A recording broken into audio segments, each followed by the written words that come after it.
Hello, and welcome to the High Conflict Co-Parenting Podcast. In this podcast, we explore and dive into the stress-filled world of high conflict divorce and relationships. We offer solutions to calm your world down and allow for greater positive engagement with your children and the people around you. If you find value in this commercial and advertising-free podcast, please consider donating by pressing the donate button so we can continue our helpful work. Thank you. Welcome back, everybody, to the High Conflict Co-Parenting Podcast with Brook. This week's special guest is Attorney Lori Viviano.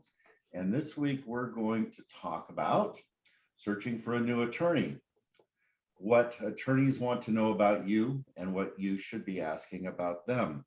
What I'm always looking to do here, Lori, is front load my clients in a fashion that they've got information that makes their life easier. So when they walk through the door, when they start the process, when they change directions in the process, they can ask the right questions, because so many of the people that I work with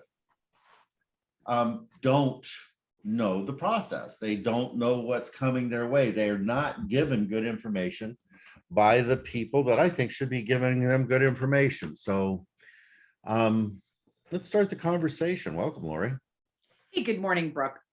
So I'm going to start right out with, here's what I think they should do.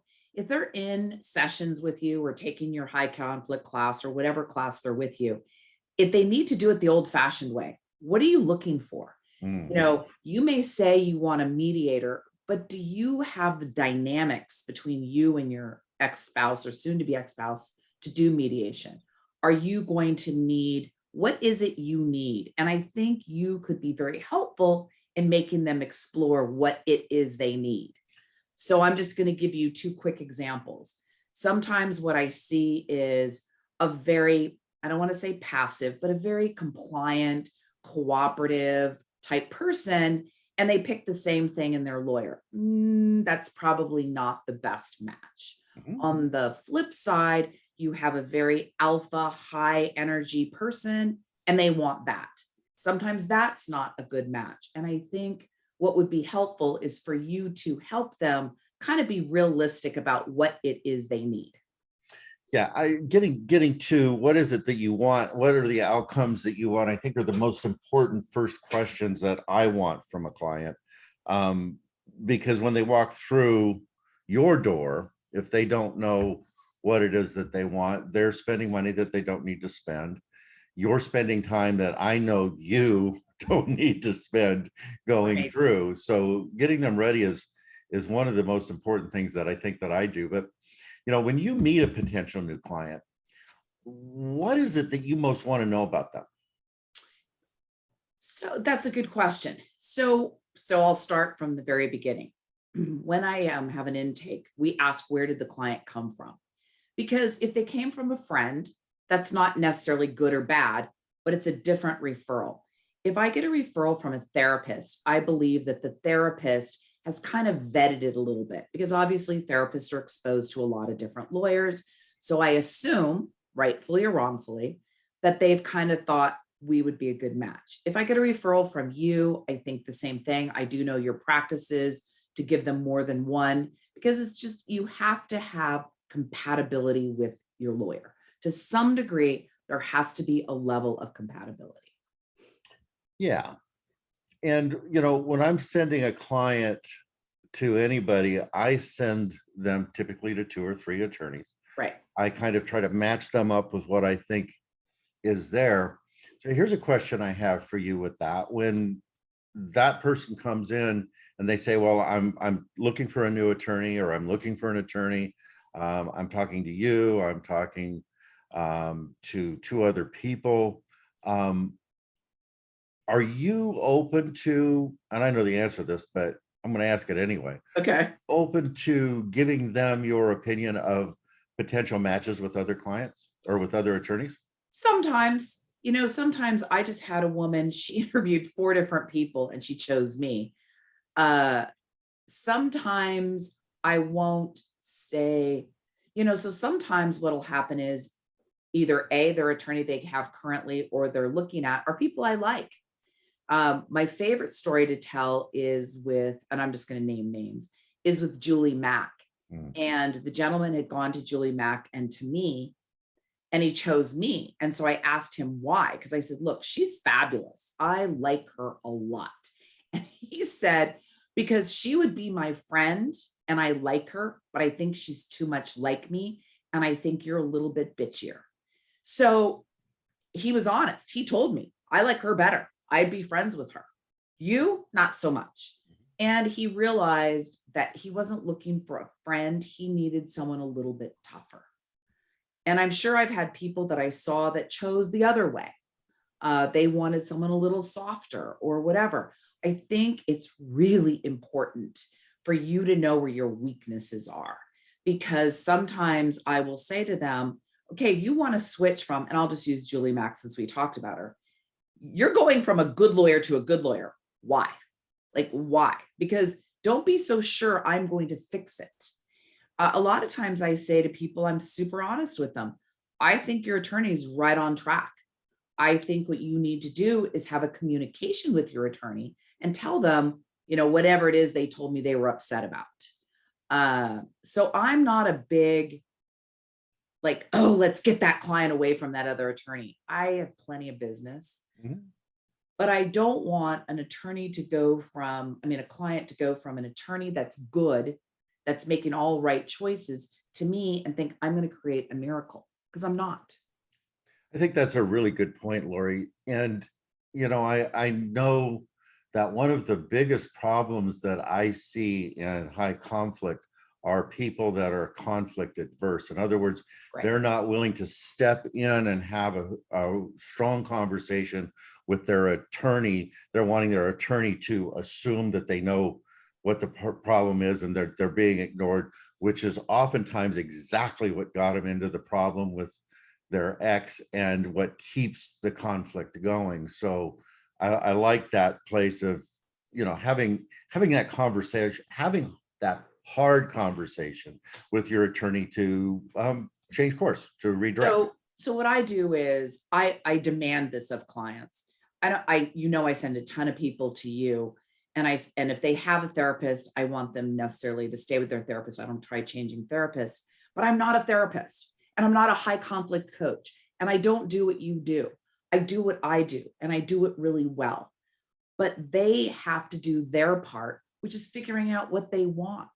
Before we started this podcast, I told you I met with this woman, and she wants to do a move away, or the husband wants to do a move away. She's going to lose. And to me, I did 4 move-aways in November. If you know your client's going to lose, I think the best thing to do is to be honest and tell them the best time for me to negotiate is now. I may get you more money. I may get you, things I can't get you, because once someone goes to trial, the answer is going to be no. Right. And so to me, I'm honest. I'll do it. If you want to go to trial and lose, there's some psychological thing you need, like you want to feel like you fought for your child or whatever, I'll do that. But that needs to be your decision. You needed to talk to you, Brook Olson, or you therapist. And the therapist and you have said, I understand why you're doing this. And it makes emotional sense. But that's all it is emotional sense. Yeah. And by opening that door, by the way that you open that door, Lori, it also opens the door for different solutions for them.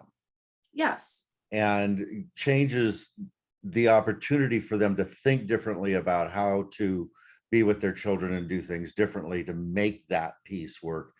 And I think, helping them change their belief systems are an important part of their initial conversations with an attorney to get some realistic direction as to where they're going to go.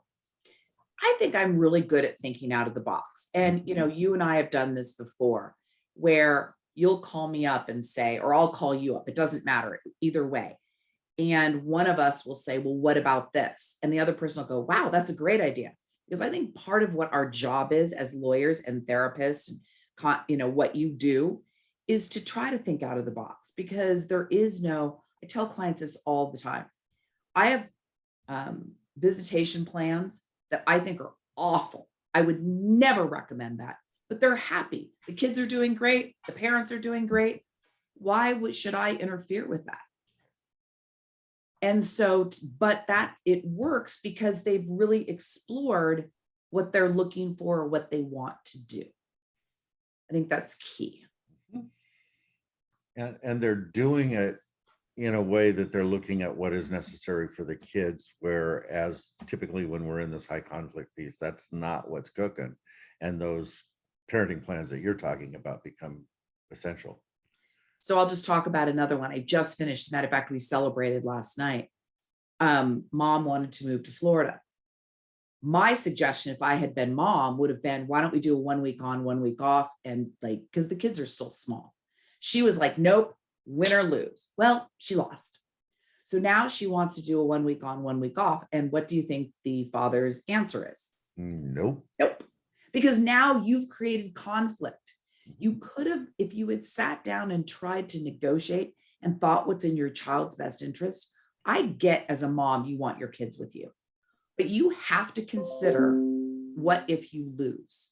I have another one, same set of facts. I represent the mom. She wanted to move to Italy. She was willing to give him money, she was willing to do whatever it took, because she had a stepmom a lot of facts that made her want to go.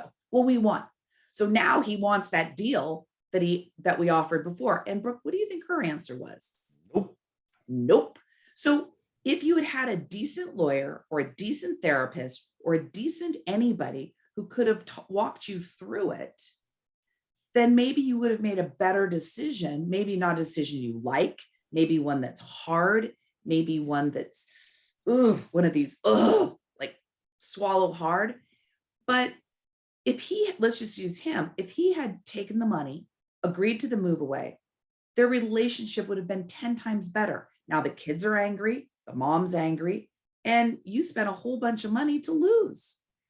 I'll take your money. There's tons of lawyers out there, Brooke, that'll tell you, yeah, you're going to win. Oh, we're going to get this. And it's a lie. It's just a lie. And you want to hear it. So you believe them. But Negative advocacy. Right. But you need someone that's going to say, hey, we could win, but we also could lose. I like it when I hear an attorney say things like, I know opposing counsel, and I think that they are reasonable and we can work here to try to find something. I don't like it when I hear from an attorney, what you just said is, hands down, we've got this, the law's on our side, we're going to break this down and we're going to win. Because anybody that's been in and around family law for any length of time knows that those flat out statements aren't accurate, because anything goes. Anything goes. And the thing is that people don't stop and realize is, when you testify, you could be someone, and I always say this, I had learned this from a criminal defense attorney about lie detector tests. He told me, don't you ever let your client take a lie detector test. And I said, why? And he said, because 80% of the population will answer, in other words, if they're lying, it'll come up. And if they're telling the truth, it'll come up. But 20%, they're either somehow nervous, and they could be you could be asking them their name and it'll come up they're liars. And then you have pathological liars that'll pass lie detector tests. And unless you are a therapist and know your client at a really deep level, you cannot predict if they fall in that 20%. So that's what I tell them. You can testify and the judge just doesn't like you, or you come across wrong and you lose, and you just never know how it's going to play out. So for me, I always try to take that into consideration. But at the end of the day, I will do what a client wants. If I tell the client it's 50-50 and they want to roll the dice, I will give them my best. But I'm going to tell them the truth. And you made a very good comment. I've got a case now where opposing counsel I've known for 30 years, he told his client, look, she's reasonable. I think we'll be able to deal with this restraining order. And I think we will. But you have some people on the other side. Oh, here's another. Know your judge and know your opposing counsel. That was because my next if you question. have someone, and we know these firms in San Diego, they're going to do it anyway. So you just have to realize that and warn your client, look, your spouse picked that firm. So I don't care what you say about your spouse is for blood. and they don't care about the cost, and they definitely don't care about your children. So you've got to like face that. You mentioned knowing your judge. Yes. What are the things that if the judge is known, what are the things that you tell your client or your potential client to do with regards to having knowledge about that judge?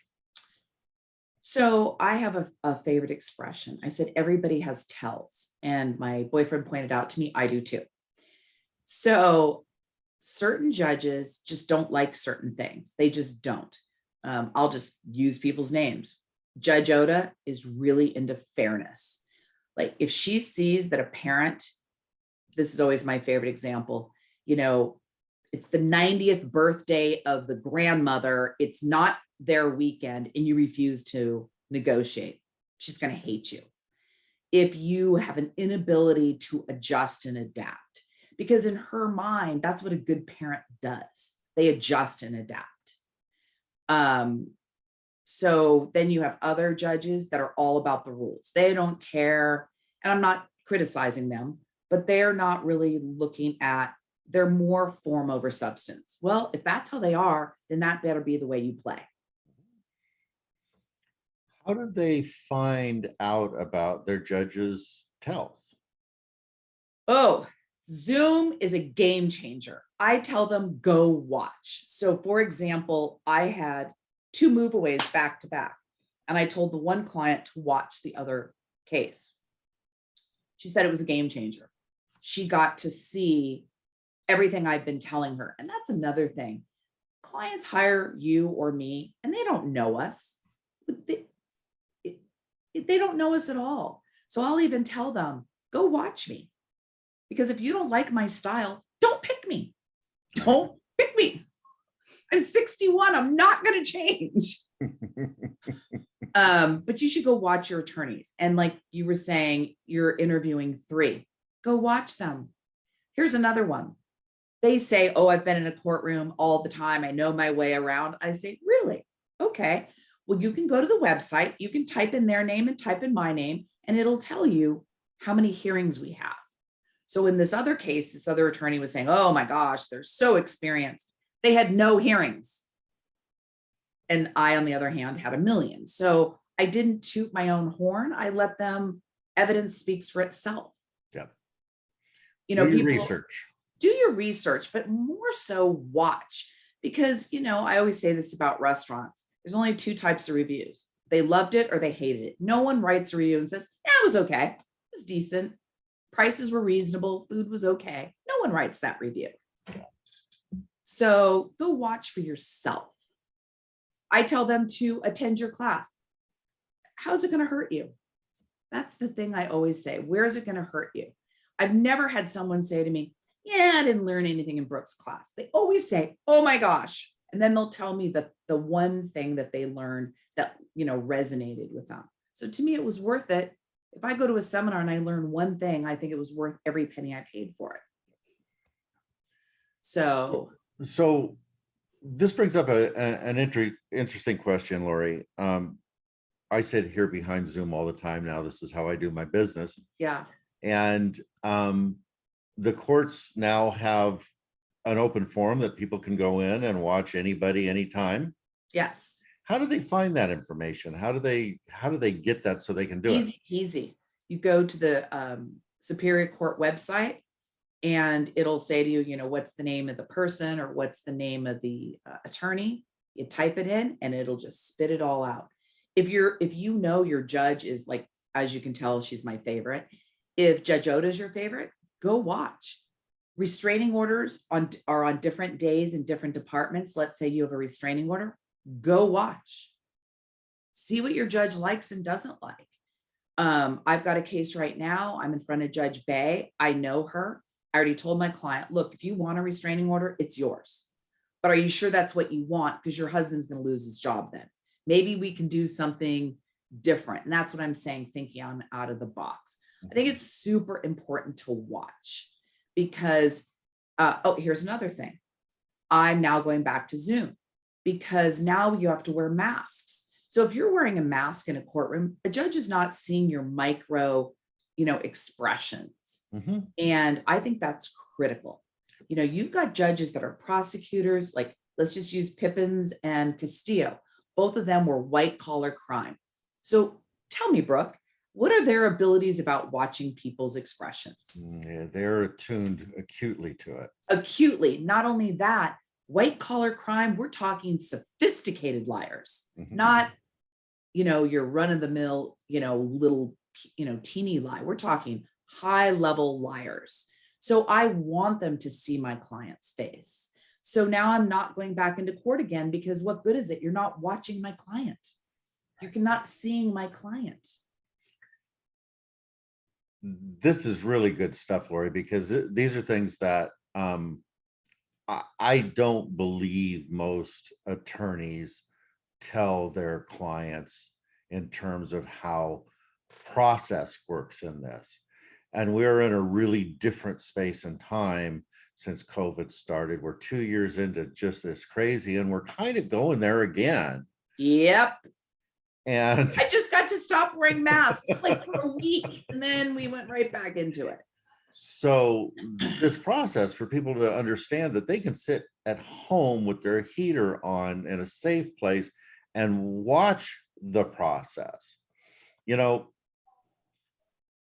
I think that that's one of the places where so many clients of mine that are new to the game here, if you will, don't have any really clue about this, and then this, and then this, and then there's this period of time that we're going to wait, and then there's going to be this and this, and there's this anxiety that cranks up them because they don't understand what you just started to lay out for them in terms of, what is the terminology, what's ex parte mean, what's an RFO, what are the different hearings that are going to come out, and what is, I remember when I went through my first divorce, and I was just aghast because people were able to Lie? lie for one, but continue a hearing for no particular reason. It's like, we're not going to do this, we're going to push it out. And it starts to, exacerbate that anxiety that goes on for them. Right.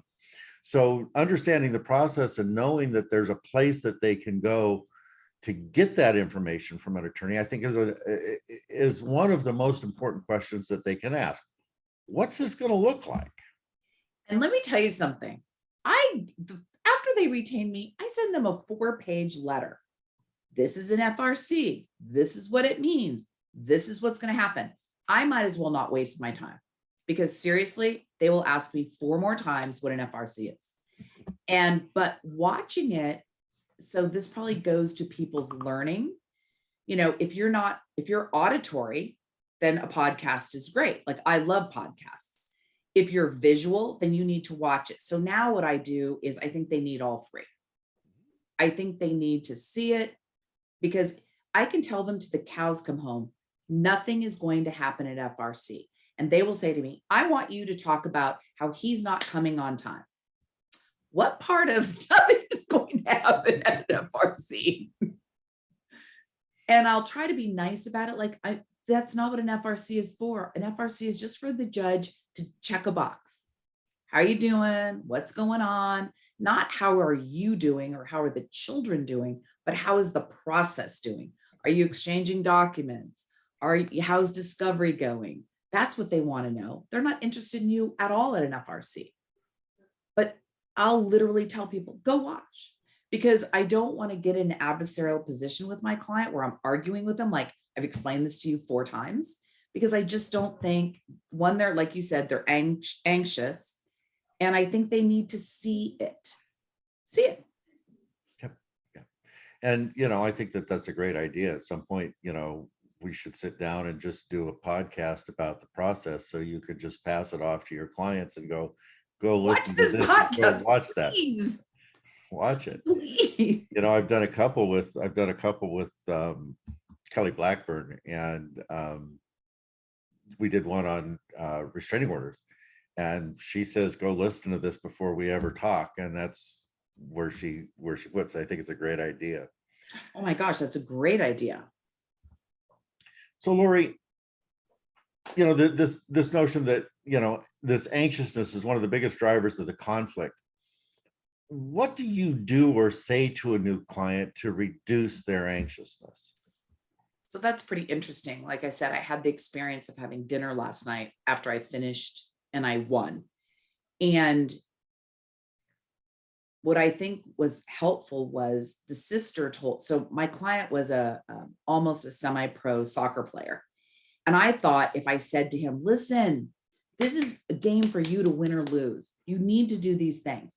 But what it turns out is he's one of these people that has to think, oh, if you lose, it's okay, or like a whole different psychology. And the sister told me that. So then I changed what I said to him. I said, you just have to do a C. And everybody thinks they can do a C. So that was better for him. But I needed the feedback from somebody else because again, how I'm, circling back, people are kind of blind to themselves. So he didn't see himself that way. He saw himself as like a semi-pro soccer player, competitive, wants to win. But it turns out he's got a little psychology where he's got to tell himself, I just need to do a C. How I would never have thought that. So I think so of course his sister knows him. So I think how I help is I either try to get feedback from a therapist, feedback from a family member, feedback from their new mate, to see what is their jam. I'm a rule follower. So I do what people tell me to do, but I got to tell you, there are clients that's tough for them. For all kinds of reasons. And I'm not a therapist. I'm a lawyer. So I don't understand why you're not doing this when I've kind of told you that's what you need to do. And the outcomes are not going to be good if you don't. It's mind-boggling and frustrating as hell, isn't it? It is because, I always want to say to people, I've been doing this for 31. I'm going into my 32nd year. Do you really think I haven't seen this before? So it's kind of, and I'm very blunt with them. If you want to do it your way, I'm not going to guarantee you the outcome. I'm not, because you've been doing it your way. How has that been working for you? I will. And if you want to do it your way, why are you hiring me? So I'll tell you, I won't obviously say a name, but I referred you someone who I really wanted to do well. And I felt he had the tools to do it well, but he is so much his own problem. He just couldn't do it. And so I had called you up and said, hey, is he going to your class? And you said, no. Well, they're bookends. He's not going to your class and he's not listening to me. There is nothing I can do. Right. Like there is nothing more for me to do. So I said, go find somebody else. And I stopped representing him because that's just a disaster waiting to happen. And I'm not willing to do that anymore at 61. You want to go have a disaster, then go to those lawyers that will take your money and they do not care about you and they do not care about your children. And oh, by the way, the outcome is going to be horrible, but they suck you into believing your way of doing it is going to work. And it just isn't. So I like to know if you tell me they're seeing you and they're just struggling, I will hang in there to the nth degree. And so will you, because we've had some challenges. But if they're not going to their therapist, they're not seeing you, they're not listening to me, there's nothing for anybody to do. They are on a path of destruction. And that's their choice. But it's not my choice. I got two more questions for you here, Lori. So you're just getting started with a new client. How do you prepare them for the journey that's to come? Send them the letter, talk to them, tell them. And now I'm starting to make them watch because I think watching really helps. It's for me, I'm very visual. So I think that's the part I wasn't doing a good job is realizing I'm visual. So there's got to be a subset, a third of the people are visual too. So Zoom to me has been a game changer because you get to see it. And I tell them about tells. I say, watch your attorney. Like Judge Oda does this super cute thing. She'll lower her voice and I'll use you, Brooke, and she'll say, Mr. Olson, So are you saying blah, blah, blah, blah, blah? You better be listening to the call of the question, because this is super important to her, whatever it is. And you better be paying attention. But she does this thing where she lowers her voice and she asks a very direct question. So I'll tell you a funny story. She was asking the petitioner, where are the guns? Petitioner, talk, talk, talk, talk, talk, talk, talk. I call it word salad, blah, blah, blah, blah, blah. She goes, thank you, Mr. Olson. Miss Viviano, where are the guns? Talk, talk, talk. And it wasn't my case. Talk, talk, talk, talk, talk, talk, talk, talk. Nobody told her where the guns were. So she said very quietly, thank you. So let me tell you where the guns are going to be. They are going to be in Mr. Olson's office in 30 days. If they are not in Mr. Olson's 30 days, then I'm going to grant Miss Viviano the authority to report it to the police as stolen guns. Thank you. And that was it. I was howling. Attorneys were howling because she's so sweet. She's so nice. And she asked a very specific question. What she was looking for is the guns are at Mr. Jones's house in his safe, or she just wanted an answer. She didn't want to hear about how this person did this wrong and that person did that wrong. And this is a lie and that's a lie. She just wanted to know where the guns were, period. So I think it's important to watch. So I tell my clients when I have OTA, answer the question. I think that this notion of being able to watch this stuff on Zoom gives so much real-time information to a client coming in. It's like sitting at home, flipping open your laptop and watching a soap opera. Yes. And just taking in the information so you understand what the process is really in real time and beginning to understand the players. I think that that's brilliant, Lori, and I did not understand that that was available. It to me is a game changer because, like I said, how did I not think that was important when I'm visual? Yep. So, I think that's super important for people to do. And the other thing is, so let's just use you a minute for Brooke. You say, what's your favorite thing? Disengage, disengage, disengage. Yep. So they go watch their judge and this husband or wife, it doesn't matter, blah, blah, blah, blah, blah. And then they sent this, and then they wrote that, and then they did this, and then they did that. And the judge is like, and what part of that did you think was appropriate? And then they go, oh my gosh, this is what Brooke is teaching me. Disengage, disengage, disengage. And the judge doesn't like all this blah, blah, blah, blah, blah, blah, blah, blah, blah, blah. So they don't like noise. Right. So they get to see that your advice is spot on. So then I think they'll listen more and see that, oh, wow, he was right. They don't want me to write this whole dialogue about how he said it this way. I didn't like his tone, blah, blah, blah, blah. They don't like it. They don't want it. They just don't. Last question. Somebody comes into you. Do you ever tell them that they can do it on their own? Yes. Yes. I explained to them a lot of times, it's relative. I'll say, look, why don't you try it on your own? If you get into problems, you can come see me. Because sometimes they think they can do it on their own, and that's not true. And sometimes they do it on their own. And if they don't have any children under $5,000, and like accumulations, right, and it's a short-term marriage, they can do what's called a simplified divorce. And I tell them that all the time. That's not my group. Yeah, that's not, no, that is not your group. Okay, Lori, thanks for coming in and doing this with me again. It's always a delight to see you. Everybody, this has been episode 170. What attorneys want to know about you and what you should be asking them. Have a good week, everybody. We'll see you next time. Brooke, people don't have to wait until Friday mornings to get more content. If this is something that's helpful for them, right? This isn't the first time you've broadcast anything or recorded anything or put anything out there in the world. What are the other ways people can get the help more aggressively or speed up their recovery process? What materials are available for people right now? Well, I've written a book called The Black Hole of High Conflict, and it's available on Amazon and Kindle. Great. And everything that we're talking about is really compressed and put into there. So this is a really good starter place to get in and get your mind working and to see what these concepts are about and how to start to apply them.